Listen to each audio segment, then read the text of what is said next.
Cuối cùng sau 5 năm, ước mơ của mình đã trở thành hiện thực.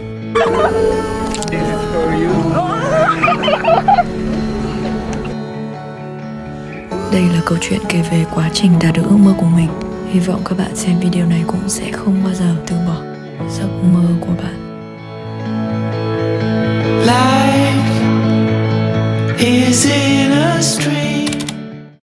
Mình còn nhớ hồi đi học, dù cũng rất tò mò nhưng trong giờ lịch sử hay địa lý, mình chẳng bao giờ quan tâm tới những quốc gia khác như thế nào. Vì đơn giản là mình nghĩ mình sẽ chẳng bao giờ tới đó được.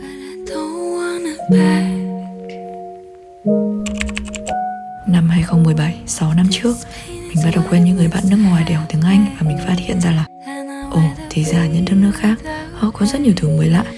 Trong nhóm đó có một bạn người Ý mà mình chơi rất thân, tên là Alessandro. Lớn lên trong những mối lo về cơm áo gạo tiền, mình chưa bao giờ thấy được ý nghĩa của cuộc sống và mình luôn tự hỏi hạnh phúc là gì. Alessandro đã cho mình thấy một góc nhìn hài hước về cuộc sống, về một đất nước Italia hình chiếc ủng với mỗi công dân đều xứng đáng có một cái chứng chỉ tấu hài.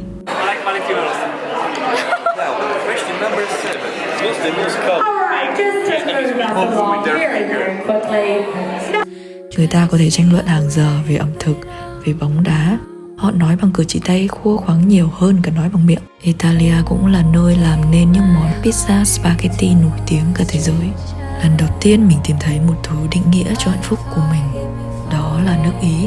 Và mình có một ước mơ một ngày nào đó được tới Ý để xem người ta thực sự sống như thế nào.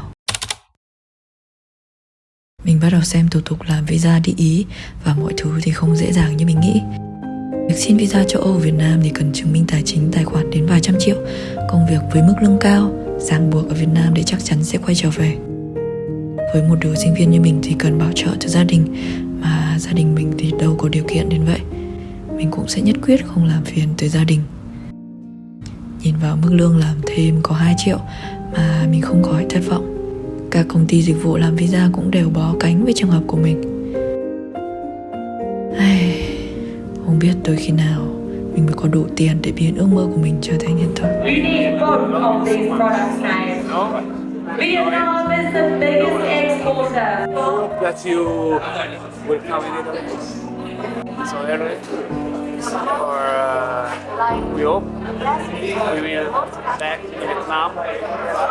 So, but we prefer that you will go in Italy to visit us, to visit our beautiful country. But in any case, we love you so much. Càng khó khăn để đạt được ước mơ thì mình thấy ước mơ của mình càng lớn. Khi mình xem TV, lướt mạng, nhiều khi là những tấm biển quảng cáo chạy trên đường đi, hay khi đọc những cuốn sách chẳng thể liên quan gì, cũng thấy xuất hiện những chi tiết nói về đất nước Ý. Nó làm cho mình cảm thấy vô cùng hào hứng và tràn đầy động lực. Hay thật, không biết nền tảng mang tên vũ trụ này có chạy quảng cáo không nhỉ? Mình đã nghĩ ra rất nhiều con đường để có thể tới được Ý. Từ việc tham gia một cuộc thi viết về lịch sử châu Âu vì giải thưởng là một chuyến đi tới Ý. Nhưng với khả năng viết lách và vốn hiểu biết lúc đó thì mình khó mà giật được giải. Cho đến ý tưởng về việc đi tình nguyện, nhưng cũng không khả thi cho lắm. Mình chuyển hướng đi Úc theo chương trình lao động kết hợp kỳ nghỉ Working Holiday, hy vọng sẽ có tiền và có cơ hội để có thể xin được visa đi Ý. Nếu các bạn biết tới Working Holiday Úc bây giờ là 1950 suất, thì hồi đó năm 2019 mình nộp mới chỉ có 200 suất. Mình đã làm mọi cách có thể, chuẩn bị vô cùng kỹ lưỡng để đăng ký được một trong số 200 suất đó. Và cảm giác sung sướng tột độ khi mà mình nhìn thấy tờ visa Úc mà mình được cấp vào tháng 1 năm 2020. Cái việc mà chúng ta cố gắng hết mình để đạt được một thứ gì đó, nó đem lại cảm giác vô cùng hạnh phúc. Mình đã có tấm vé đi Úc và bây giờ thì giấc mơ Ý của mình đã gần hơn rồi. Mình nghỉ ở chỗ đang làm và hào hứng chuẩn bị cho việc đi Úc. Rồi mọi người đều biết sau đó như thế nào. Dịch Covid tới thật là kịp lúc. Mọi người nói mình không có dấu đi nước ngoài đâu. Vừa vui sướng chưa được bao lâu thì lại tụt xuống đáy của thất vọng. Hoang mang vì dịch bệnh, công việc thì không có, tiền cũng hết, thậm chí còn mắc nợ để chuẩn bị cho việc đi Úc. Đây là lần đầu tiên mình thất nghiệp sau 5 năm kể từ khi mình bắt đầu đi làm thêm từ hồi sinh viên. Mình rơi vào trầm cảm vì mất hy vọng và mất phương hướng. Sau đó mình đi làm nhân viên kinh doanh trong một công ty Nhật. Dù đã cố gắng rất nhiều và cũng học hỏi được rất nhiều thứ, nhưng mình đã quyết định xin nghỉ việc ở tháng thứ 10, chưa tròn cả được 1 năm, vì áp lực, vì không tìm được đam mê, vì ở đó không có tiềm năng phát triển cho mình. Và mình thấy công việc này đối với bản thân là một người hướng nội tiêu tốn rất nhiều năng lượng của mình. Năm 2021, mình lại thất nghiệp lần thứ 2. Áp lực đồng trang lứa khiến mình liên tục so sánh mình với những người khác. Mình thật sự ghét bản thân mình vì thấy mình kém cỏi. Lần này tâm trạng của mình còn tệ hơn nữa. Mỗi sáng thức dậy là một cảm giác sợ hãi ùa về, vì mình không dám đối mặt với thực tế. Lo âu kéo dài, sức khỏe của mình càng ngày càng tệ. Những tin nhắn hẹn gặp ở bên Ý từ những người bạn của mình dần trở nên xa vời. Giờ thì tạm quên đi giấc mơ Ý, mà chỉ tập trung để chữa lành cho chính bản thân mình và tìm cách để có một công việc tốt hơn, ít nhất là để tồn tại qua những khó khăn này. Mình chọn sang Malaysia để làm việc và để chữa lành tâm hồn sau những tổn thương, sau những bế tắc và thất vọng với bản thân. Vì nếu những vết thương chữa lành mà còn bị tạt nước, gặp gió gặp bụi nữa thì sẽ càng trở nên nghiêm trọng và sẽ chẳng bao giờ lành lại được.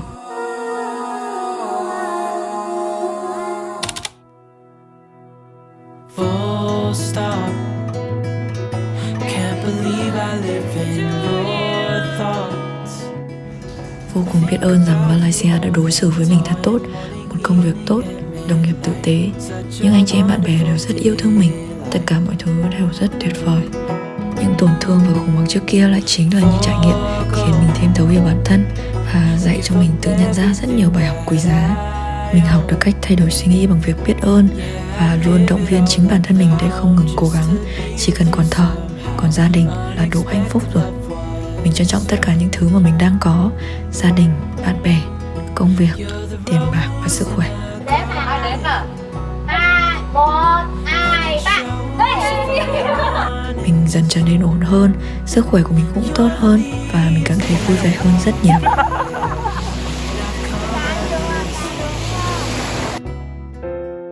Sau một lần đi cắm trại một mình ở Malaysia, Alessandro đã thấy story mình đăng và nhắn hỏi mình có muốn sang Ý dịp Noel 2022 này không.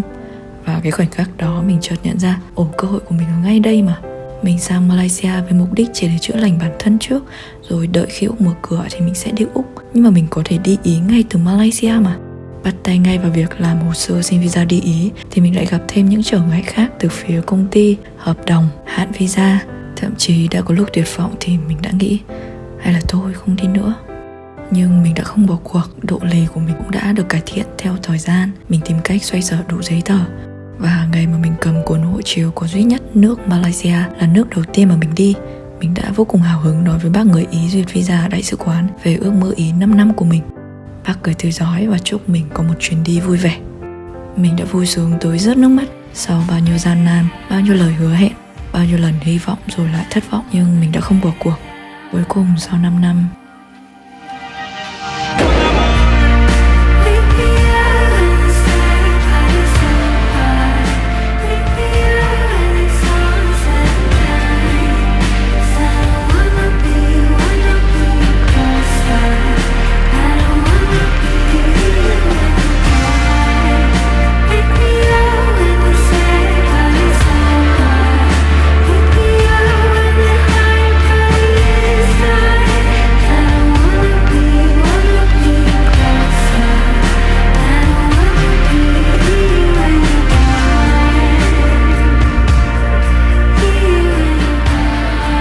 nếu bạn cũng có một ước mơ nào đó, chỉ cần không từ bỏ, chắc chắn sẽ có ngày bạn được sống trong giấc mơ của chính mình. Càng khó khăn và gian nan bao nhiêu thì khi đạt được nó, bạn sẽ càng thấy xứng đáng bấy nhiêu. Chúng ta thường chỉ thấy những thành công của những người khác, nhưng chúng ta không thấy được những nỗ lực, những khó khăn mà họ phải trải qua. Đây cũng chính là điều mình luôn nhắc nhở bản thân mình để không ngừng cố gắng.